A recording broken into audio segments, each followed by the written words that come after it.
दुनिया की एक बहुत बड़ी ताकत के रूप में ऑटोमोबाइल मैन्युफैक्चरिंग हब के रूप में भारत डेवलप हो रहा है।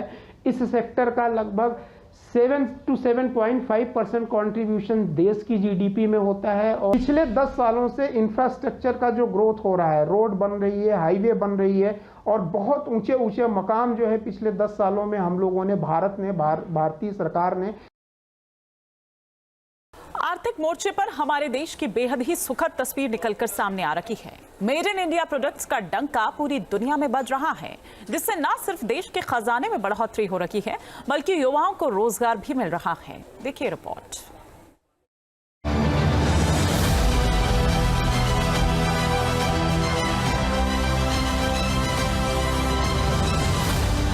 साथियों, आज भारत में इतना कुछ हो रहा है, हमारे तीसरे टर्म में जो गति भारत ने पकड़ी है उसे देखकर बहुत सी रेटिंग एजेंसीज ने भारत का ग्रोथ फोरकास्ट और बढ़ा दिया है। ये नया भारत है जिसकी दौड़ में अब रफ्तार है, जिसकी रफ्तार में रवानी है और जिसकी रवानी के आगे अब कोई रोड़ा नहीं, क्योंकि ये रफ्तार ही तरक्की की है। इतने ऊंचे उठोगे, इतने ऊंचे उठोगे जितना उठा गगन है। कौन जानता था एक दिन ऐसा भी आएगा जब भारत की कारें विदेशों में धूम मचाएगी। लेकिन मेक इन इंडिया ने जैसे ऑटोमोबाइल इंडस्ट्री को भी रफ्तार से भर दिया है। इसे आप इस तरह से समझिए, मारुति सुजुकी विदेशों में 30 लाख कारें निर्यात करने वाली भारत की पहली कंपनी बन गई है। मारुति ने अक्टूबर महीने में 33,168 कारों का निर्यात किया, जो कि अब तक का सबसे ज्यादा है। साउथ कोरिया की मशहूर कंपनी किया अब अपनी कारें भारत में ही बना रही है। भारत में बनी किया कारों की निर्यात 1 लाख से भी पार कर गई है। दुनिया की एक बहुत बड़ी ताकत के रूप में ऑटोमोबाइल मैन्युफैक्चरिंग हब के रूप में भारत डेवलप हो रहा है। इस सेक्टर का लगभग 7 to 7.5% कंट्रीब्यूशन देश की जीडीपी में होता है। और अगर आप एक्सपोर्ट वगैरह में देखेंगे तो लगभग टोटल इंडिया जो एक्सपोर्ट करता है 8% के आसपास ऑटोमोबाइल सेक्टर का कंट्रीब्यूशन होता है। सबसे हाईएस्ट एग्रीकल्चर सेक्टर का होता है। एक वक्त था जब एप्पल कभी भारत को अपना बाजार समझता ही नहीं था, और आज भारत में न सिर्फ आईफोन का निर्माण हो रहा है बल्कि मेड इन इंडिया आईफोन दुनिया भर में भारत का डंका भी बजा रहा है। इसकी एक वजह केंद्र की मोदी सरकार की PLI योजना भी है। केंद्रीय मंत्री अश्विनी वैष्णव ने जानकारी दी। इस वित्त वर्ष के पहले 7 महीने में एप्पल ने $10 बिलियन के आईफोन का प्रोडक्शन किया। इनमें से $7 बिलियन के आईफोन का एक्सपोर्ट किया, यानी 70%। इस तरह भारत से करीब $10.6 बिलियन की मोबाइल फोन एक्सपोर्ट किए गए। पिछले 4 साल में एप्पल इकोसिस्टम ने करीब 1,75,000 नौकरियां दी।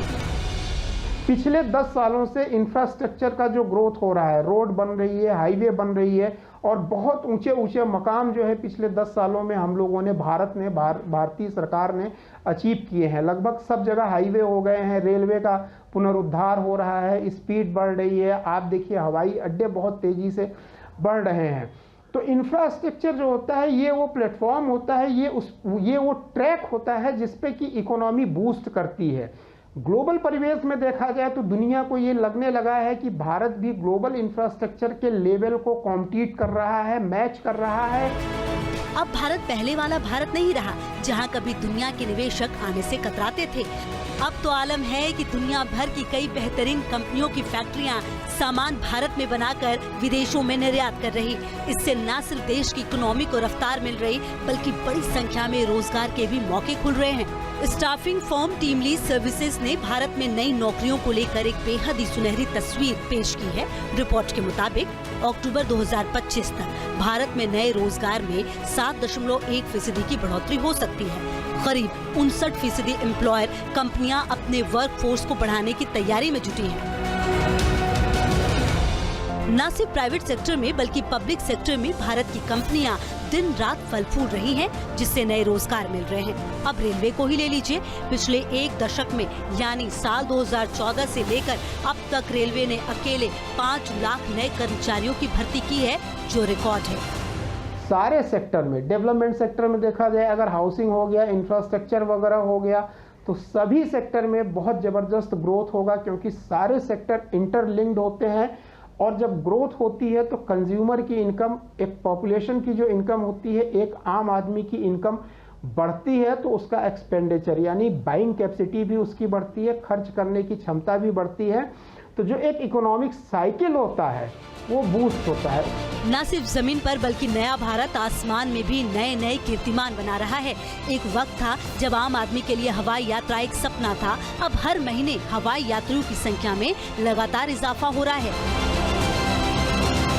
अक्टूबर में घरेलू हवाई यात्रियों की संख्या 5.3% बढ़ी। अक्टूबर महीने में 1.36 करोड़ यात्रियों ने उड़ान भरी। भारत पर्यटन क्षेत्र में भी हर साल नया रिकॉर्ड बना रहा है। साल 2022-23 में पर्यटन क्षेत्र का जीडीपी में योगदान 5% था। अकेले साल 2023 में करीब 1 करोड़ विदेशी पर्यटक भारत पहुंचे, यानी भारत हर लिहाज से विदेशियों को आकर्षित कर रहा है। ब्रिटिश बैंकर और कारोबारी क्रिस्टोफर की माने तो भारत अब कम जोखिम वाला देश है। जापानी निवेशकों को लगातार आकर्षित कर रहा है। चीन के बजाय निवेशक भारत का रुख कर रहे हैं। भारत की इस ग्लोबल तस्वीर की कहानियां और भी हैं, जिनमें सरकार के साथ साथ हर भारतीय अपनी अहम भूमिका निभा रहा है। वो दिन दूर नहीं जब दुनिया की टॉप 3 इकोनॉमी में जल्द ही भारत का भी नाम होगा। Team news nation.